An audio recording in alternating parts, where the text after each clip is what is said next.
ಸ್ವರ ಮಾಧ್ಯಮ. ನಾನು ನಿಮ್ಮ ಪ್ರೀತಿಯ ಶ್ರೀ ವೆಂಕಟೇಶ್. ಆ್ಯಕ್ಚುಲಿ ಅಡುಗೆ ಮಾಡ್ತಿದ್ದೆ, ಟೈಮ್ ಆಗಲೇ ತುಂಬ ಲೇಟ್ ಆಗೋದು. ಆ್ಯಕ್ಚುಲಿ ಒಂದು ಕಾಲು ಏನೋ ಅದು ಇದು ಅಂತ ಕೆಲಸ ಇತ್ತು ಅಂತ. ಸೊ ಏನಕ್ಕೆ ವಿಡಿಯೋ ಸ್ಟಾರ್ಟ್ ಮಾಡಿದೆ ಅಂದರೆ, ತುಂಬ ಚೆನ್ನಾಗಿ ಕೇಳ್ತಾ ಇದ್ದೆ ನಾನು ಬಿಡೋವಂಥ ದಂಟಿನ ಸೊಪ್ಪು ಅಷ್ಟೊಂದು ಅಗ್ಲ ಎಲೆಗಳು ಬಿಡುತ್ತಾ ಅಂತ. ಸೊ ಕಿತ್ಕೊಂಡು ಬಂದೆ. ಇಲ್ಲಿ ನೋಡಿ, ಒಂದೊಂದು ಒಂಥರ ದೊಡ್ಡದು ಬೀಳದಲ್ಲೇ ಇರುತ್ತಲ್ಲ ಆ ಥರ ಇಷ್ಟಿಷ್ಟು ಅಗ್ಲ ದಂಟಿನ ಸೊಪ್ಪು. ಆ್ಯಕ್ಚುಲಿ ಇದು ಯಾವುದೋ ಹೈಬ್ರಿಡ್ಗಲ್ಲ, ನಾರ್ಮಲಾಗಿ ನಾವು ಮನೆಯಲ್ಲಿ ಬೆಳ್ಕೊಳ್ಳೋದೇ ಇಷ್ಟು ಅಗ್ಲ ಬಿಡುತ್ತೆ. ಮಾರ್ಕೆಟಲ್ಲಿ ಡೆಫಿನೆಟ್ಲಿ ಇಷ್ಟು ಅಗ್ಲ ಸೊಪ್ಪು ಸಿಗುತ್ತೋ ಇಲ್ಲೋ ನನಗೆ ಗೊತ್ತಿಲ್ಲ, ಬಟ್ ಸಖತ್ ಟೇಸ್ಟಿಯಾಗಿ ಫ್ರೆಶ್ ಆಗಿರುತ್ತೆ. ಅದಕ್ಕೆ ತೊಗೊಂಡು ಬಂದು ಒಂದು ಸ್ವಲ್ಪ ಬೇಳೆ ಬೇಯಿಸಿಟ್ಕೊಂಡಿದ್ದೆ, ಹೆಸರು ಬೇಳೆ.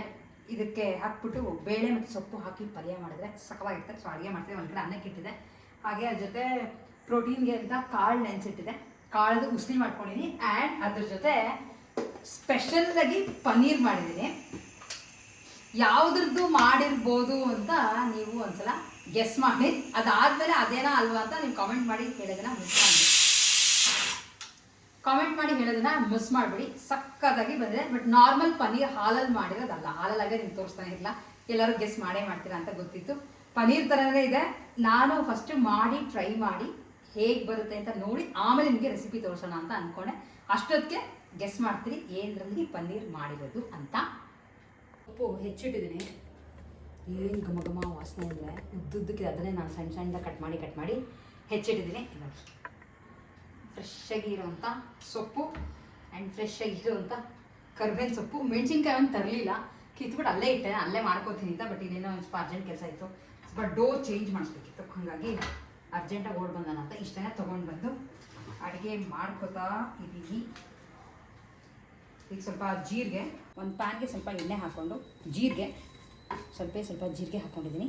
ಆ್ಯಂಡ್ ಹಸಿಮೆಣಸಿನ್ಕಾಯಿ ಹಾಗೆ ಕರಿಬೇವಿನ ಸೊಪ್ಪು. ಇದು ಆಪ್ಷನಲ್, ಬಟ್ ನಾನು ಹಾಕ್ತೀನಿ, ಸೊಪ್ಪಲ್ಲ ಅಂತ ಪೀಸ್ ಮಾಡಾಕ್ಬಿಡ್ತೀನಿ, ಯಾಕಂದರೆ ಯಾರೋ ಅವಾಗ ಚೆಲ್ಲಲ್ಲ ಅಂತ.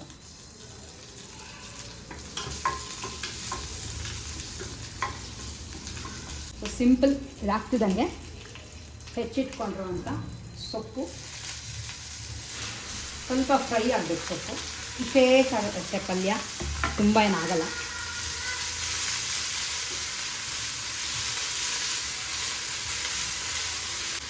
ಒಂದು ಚಿಟಿಕೆ ಅರಿಶಿನ, ಒಂದು 2 ನಿಮಿಷ ಬಿಟ್ಟರೆ ಫ್ರೈ ಆಗುತ್ತೆ.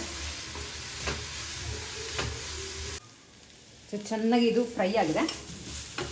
ಈಗ ಇದಕ್ಕೆ ಬೇಯಿಸ್ಕೊಂಡಿರೋವಂಥ ಬೇಳೆ,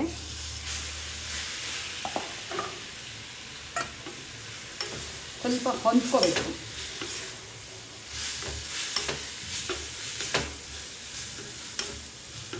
ರುಚಿಗೆ ತಕ್ಕಷ್ಟು ಉಪ್ಪು, ಸ್ವಲ್ಪ ಅಷ್ಟೇ, ತುಂಬ ಹಾಕ್ತಿಲ್ಲ.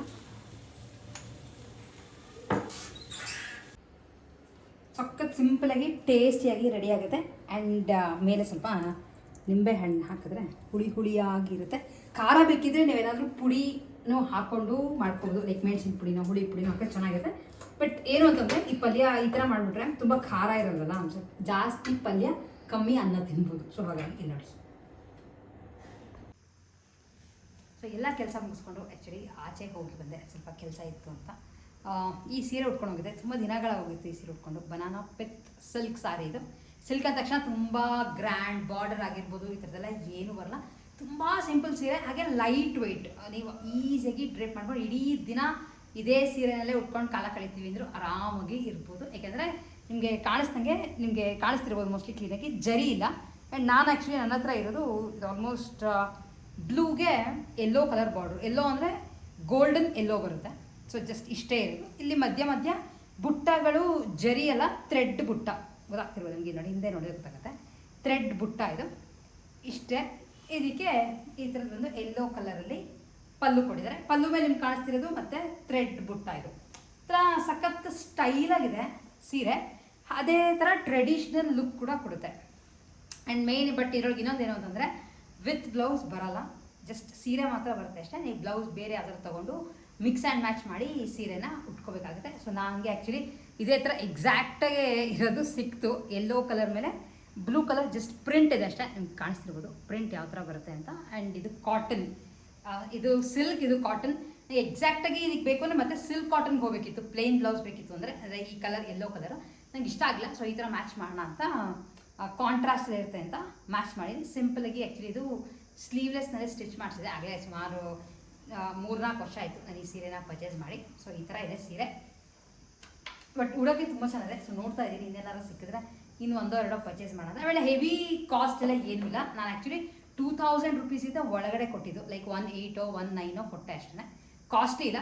ಡೆಫಿನೆಟ್ಲಿ ಸೀರೆಗಳು ಇಷ್ಟಪಡ್ತೀರಾ ಅನ್ನೋರಿಗೆ ಇದು ಒಂದು ಮಸ್ಟ್ ವಾರ್ಡ್ರೋಬ್ನಲ್ಲಿ ಇಟ್ಕೋಬೇಕು. ಬಟ್ ಈ ನಡುವೆ ಸ್ವಲ್ಪ ಜರಿ ಇರೋದು, ಗ್ರ್ಯಾಂಡಾಗಿರೋದು ಕೂಡ ಬರ್ತಿದೆ. ನನಗೆ ಯಾಕೋ ಈ ಥರದೇ ಇಷ್ಟ ಆಯಿತು. ನೋಡೋಣ, ಎಲ್ಲರೂ ಇಷ್ಟ ಆಗ್ತದೆ. ಇನ್ನೊಂದು 1-2 ಬೇರೆ ಕಲರ್ಗಳು ಈ ಥರ ತೊಗೊಂಡು ಇಟ್ಕೊಳ್ಳೋಣ ಅಂತ.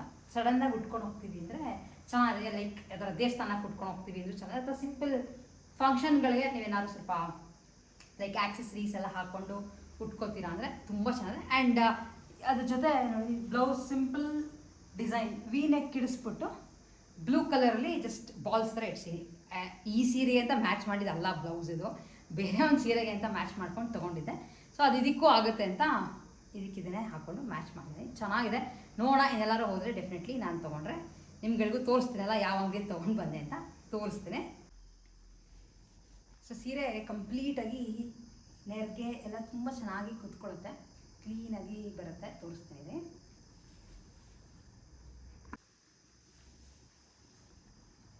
ನಾನೇನು ಅಂಥ ಪಿನ್ಗಳೆಲ್ಲ ಹಾಕಿ ಉಟ್ಟಿಲ್ಲ, ನೋಡಿ ಕ್ಲೀನಾಗಿ ನಿಂತಿದೆ. ಈ ಥರ ತುಂಬ ಸಿಂಪಲಾಗಿ ಪಲ್ಲು. ಇಷ್ಟು ನಮ್ಮ ಇವತ್ತಿನ ವಿಡಿಯೋ ಆಗಿತ್ತು. ವಿಡಿಯೋ ಇಷ್ಟ ಆಗಿದ್ದರೆ like, share and subscribe. Next ವಿಡಿಯೋಲಿ ಮತ್ತೆ ನಿಮ್ಮೆಲ್ಲರನ್ನೂ ಮೀಟ್ ಮಾಡ್ತೀನಿ. ಅಲ್ಲಿವರೆಗೂ take care and bye bye.